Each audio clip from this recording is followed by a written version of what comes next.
Hello, c'est Florence. Je suis mentor au service de ton évolution spirituelle. Je t'accompagne pour que ta vie soit alignée aux élans et fréquences de ton âme. Bienvenue dans le podcast des magiciennes, le podcast pour révéler ta magie et ton essence divine et habiter ta vie. Hello les belles magiciennes, j'espère que vous allez bien aujourd'hui. On se retrouve pour ce nouvel épisode de podcast, mais avant que ce podcast commence, je voudrais te dire qu'au moment où j'enregistre l'épisode, on s'approche du portail de sa main puisque le jour où j'enregistre cet épisode, c'est le 29 octobre. Le portail de sa main, on est en plein dedans et puis son apogée, c'est le 31. Je voudrais te dire que si tu as envie de vivre un rituel de sa main, je t'ai préparé un rituel absolument extraordinaire à vivre. Donc, je t'ai préparé une offre où tu as comment monter ton rituel, donc ton rituel qui est accompagné pas à pas, toute une explication sur l'énergie de ce qu'est le portail de sa main et ce qu'il te permet. Puis, tu as le rituel à proprement parler avec des questions de journaling et tout qui est guidé étape après étape. Et enfin, une activation énergétique pour venir sceller ce que tu as activé et les nouvelles choses que tu auras transformées. Et tout ça au tarif de 9 euros. Donc, tu as en description de cet épisode, tu as le lien pour pouvoir y avoir accès. Honnêtement, l'idée, c'est vraiment que tu puisses en bénéficier là jusqu'au 1er novembre, tu vois, parce que c'est vraiment le moment où ça va être le plus puissant. Donc, maintenant que je t'ai présenté ça et que je t'ai parlé des énergies de sa main, aujourd'hui, je voudrais te dire que je vais créer l'épisode de ce podcast à partir d'une question que m'a posée la merveilleuse Naïmi. Donc, Naïmi, c'est une des femmes qui est dans le monde de Révèle ta magie. Et Naïmi, la question qu'elle m'a posée, c'est « Ok, mais comment est-ce qu'on reconnaît sa valeur ?» Donc, ce que je voudrais dire déjà à Naïmi, puis à toutes celles qui écoutent et à toi là qui est en train de m'écouter, c'est que cette question de la valeur, c'est une question qui est vraiment profonde, qui nous touche dans notre profondeur et qui nous touche toutes. Pourquoi? Parce que on vit dans une société qui a véhiculé l'idée que notre valeur, elle est conditionnelle. Alors, on va pas refaire le cadre de la société, hein, on va vraiment juste nous s'intéresser à comment est-ce qu'on comme tire notre épingle du jeu de tout ça. Donc en fait, on a été élevé, puis on a grandi, et puis encore aujourd'hui en tant qu'adulte, on a cette tendance à croire qu'il va falloir qu'on ait accompli quelque chose pour obtenir l'approbation, pour être digne d'eux, pour mériter, et que c'est les actions qui créent notre valeur. Ça, c'est comme dans la pensée commune, dans la pensée courante, même si on sait profondément que ben non, ce ne sont pas les actions qui créent notre valeur, on n'arrive pas à décrocher de ça, c'est-à-dire que si on fait rien, on a l'impression qu'on contribue pas, qu'on n'est pas quelqu'un qui a de la valeur. Si on fait mais que ça n'a pas de portée, ben ça va nourrir encore des croyances. C'est comme si on prenait vraiment les choses à l'envers. Mais tu vois, j'ai envie de t'amener à cette compréhension pas à pas. Donc, pour commencer, ce que je voudrais te dire, c'est que l'idée même de valeur, c'est-à-dire que le fait qu'on va nourrir, qu'on a besoin de faire quelque chose pour avoir de la valeur, eh bien ça va venir créer chez nous cette vision d'une valeur qui est conditionnelle. Et du coup, si cette valeur, elle est conditionnelle, comment est-ce qu'on la reconnaît? On la reconnaît parce qu'elle est validée par les autres, c'est-à-dire qu'on attend des autres qui viennent nous la renvoyer. Cette stratégie-là, c'est une stratégie de projection. Donc je m'explique. Qu'est-ce que ça veut dire une stratégie de projection? C'est-à-dire que je me considère être comme un projecteur et que du coup, je vais projeter quelque chose et que je vais avoir besoin que les autres me renvoient que ce que je projette est valable, a de la valeur, fait de moi quelqu'un de digne, d'être aimé, de légitime, patati patata. Donc c'est vraiment comme la stratégie d'un projecteur, je projette ma valeur à l'extérieur et j'attends que les autres me disent Bah super, mais oui, ce que tu fais, c'est génial et tout ça. Sauf que le gros problème de cette stratégie, c'est que si moi-même, je ne reconnais pas ma valeur, ben, ce que je vais projeter à l'extérieur ne va pas du tout être la projection de ma valeur. Si tu reprends l'idée d'un projecteur, c'est d'un rétroprojecteur comme on peut en utiliser pour projeter un document, par exemple sur un tableau ou sur un mur. Ben, pour que ce document soit projeté sur le tableau ou sur le mur, il faut que ce document soit à l'intérieur. On est d'accord avec ça? Donc là, j'imagine que tu me vois venir. Si moi-même, je n'arrive pas à reconnaître ma valeur, ce que je vais mettre dans mon rétroprojecteur ne va absolument pas être le reflet de ma valeur et forcément, c'est déjà biaisé. C'est-à-dire que ma stratégie, déjà, quand je la mets en place, elle est biaisée. Parce que si moi-même, je ne peux pas reconnaître ma valeur, si je n'en suis pas capable, comment est-ce que je peux demander aux autres de la reconnaître? Alors évidemment, hein, il y a nos proches, ces personnes qui, eux, ben, nous soutiennent, voient cette valeur, ben, parce que déjà, il n'y a pas d'enjeu, on sait qu'ils nous aiment, donc on ose se montrer tel que nous sommes, mais aussi parce que ben, nos interactions, elles se font sur le long terme et qu'ils ont le temps aussi de creuser. Sauf que, avec le reste du monde, on peut s'imaginer comme si on était ce projecteur et que si on veut projeter notre valeur, bah, la première chose à faire, c'est de la reconnaître. C'est de reconnaître le document que je mets dans mon rétroprojecteur pour qu'il soit projeté. Donc, tenter de rechercher la validation, c'est vraiment une erreur. La validation à l'extérieur, hein, je m'entends, hein, c'est vraiment une erreur parce que ce qui est validé va passer par le prisme de chacun. Et donc, là où certains, ils vont adorer votre vibe, d'autres, ils vont la détester, mais surtout, ce qu'ils vont percevoir de vous, c'est ce que vous allez leur montrer. Et ce que l'on montre, c'est branché sur la manière dont on se perçoit. Donc en fait, c'est sans issue, c'est vraiment le serpent qui se mord la queue.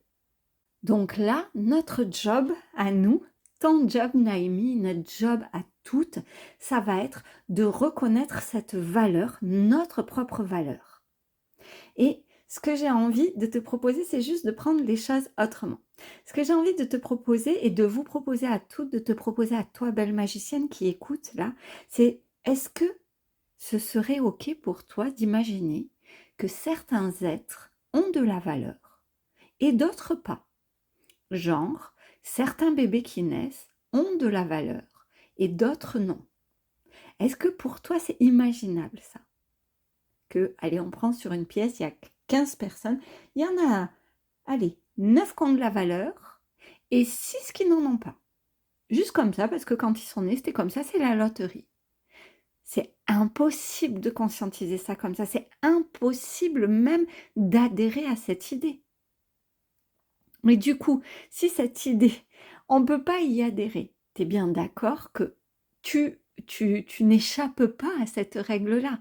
C'est-à-dire que ta valeur, elle est inhérente à qui tu es. C'est-à-dire que ta valeur, elle ne dépend pas de ce que tu fais, de ce que tu dis, de la manière dont les autres te voient, mais bien de ton essence. Juste parce que tu es toi, c'est suffisant pour avoir de la valeur.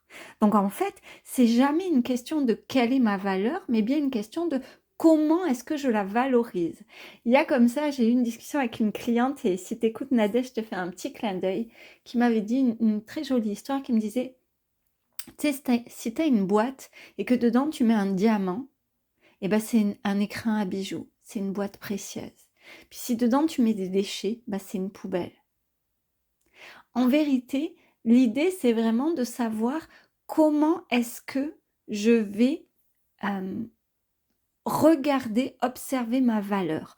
Comment est-ce que je vais pouvoir juste reconnaître cette valeur. C'est jamais une question de qui nous sommes. C'est toujours une question des pensées que l'on met dans notre tête comme des pensées diamants ou des pensées déchets. Pour approfondir ça, pour approfondir cette notion-là, je voudrais juste te partager une étude qui a été faite en 2024 à l'université de Xi'an en Chine. C'était une étude qui portait sur presque 700 étudiants et sur ces 700 étudiants, on a observé un lot qui se référait à la validation extérieure, c'est-à-dire qui recherchait la validation extérieure et un échantillon de ces personnes-là qui étaient accompagnées pour grandir leur intelligence émotionnelle et et cultiver une auto-validation. Ce qui a été montré avec cette expérience-là, c'est que les participants qui reconnaissent leurs propres valeurs, c'est-à-dire le lot, l'échantillon, pardon, qui a été accompagné pour cultiver une auto-validation, pour reconnaître sa propre valeur, et ben ces personnes-là, indépendamment des opinions extérieures, faisaient preuve d'une meilleure stabilité émotionnelle. Ils étaient capables de gérer les critiques et les échecs, de percevoir les défis comme des occasions de croissance.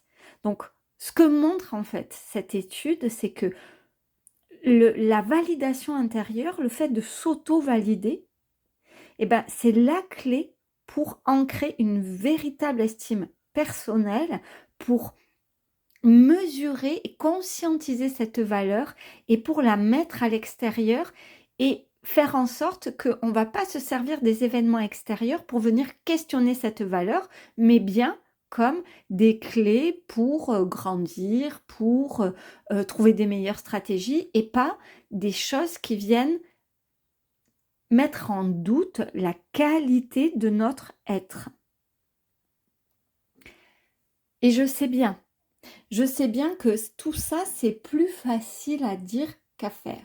J'ai bien conscience, tu vois, que là, avec mes mots, ma merveilleuse magicienne, tu peux te dire, génial Florence, trop cool, mais juste, en fait, j'écoute ton épisode, je suis vraiment d'accord avec toi, sauf que quand l'épisode il s'arrête et que je suis reconfrontée au challenge dans ma vie, comment je fais? Et c'est pour ça qu'aujourd'hui, dans la minute magique, je ne vais pas te proposer une petite visualisation comme à l'accoutumée. Je vais un peu sortir des habitudes pour te proposer 3 tips. Donc c'est l'heure des 3 tips magiques. Tips numéro 1. À partir de maintenant, puis prends véritablement cet engagement comme si c'était un contrat avec toi-même. Je peux t'assurer que c'est quelque chose que j'ai mis en place et que si je t'en parle, c'est pas pour rien, c'est parce que je sais à quel point ça change tout. Donc à partir de maintenant, suspends absolument toute dévalorisation à ton égard. C'est-à-dire qu'à chaque fois que tu commences à te dévaloriser, à revenir à ouais mais moi ça je sais pas faire, non mais peut-être que je suis pas suffisamment douée, non mais s'il faut, ça veut dire que juste tu respires un coup, tu t'arrêtes, tu te pardonnes d'avoir pensé ça, parce que c'était tes anciens schémas, et tu te reconnectes à ton amour et à ton engagement de je ne vais plus me causer du tort en continuant à nourrir ces anciennes croyances à propos de qui je suis, de ma valeur, de la beauté, de la lumière de mon essence. Stop avec ça. Tu sais, j'ai proposé un exercice dans un de mes groupes où je faisais imaginer aux personnes, ok, regarde toutes les croyances, toutes les dévalorisations que tu peux dire à propos de toi, puis choisis des produits là dans, tu sais, dans ta cuisine, des tartrans, je sais pas, de l'alcool, un truc dégoûtant, peu importe, puis mets tout ça dans un verre là, c'est comme toutes les croyances, toutes les choses que tu dis sur toi. Juste reconnecte-toi à combien de fois tu te dis ça par jour. Et imagine qu'à chaque fois, c'est comme si tu buvais ce verre-là que tu viens de faire. Puis si ça ne te parle pas assez, juste fais cette expérience. Fais-le. Tu prends un verre, tu te mets devant, tu le remplis de plein de trucs vraiment dégueux. Dégueux dans le sens, tu vois, que tu n'irais pas boire, quoi. De la javel, du détartrant, je sais qu'il y en a qui avaient mis le truc là pour nettoyer les fours, tu sais, le truc qui sent pas bon, tu sais, de la soude caustique, tu vois. Et regarde, est-ce que là, tout de suite, tu as envie de boire ce verre? Si c'est oui, bah continue à te dire des choses dévalorisantes. Mais d'avis que ça va être non. Et à chaque fois que tu reviens à te dévaloriser, juste repense à ce verre. et prends véritablement cet engagement avec toi-même. Stop, quoi.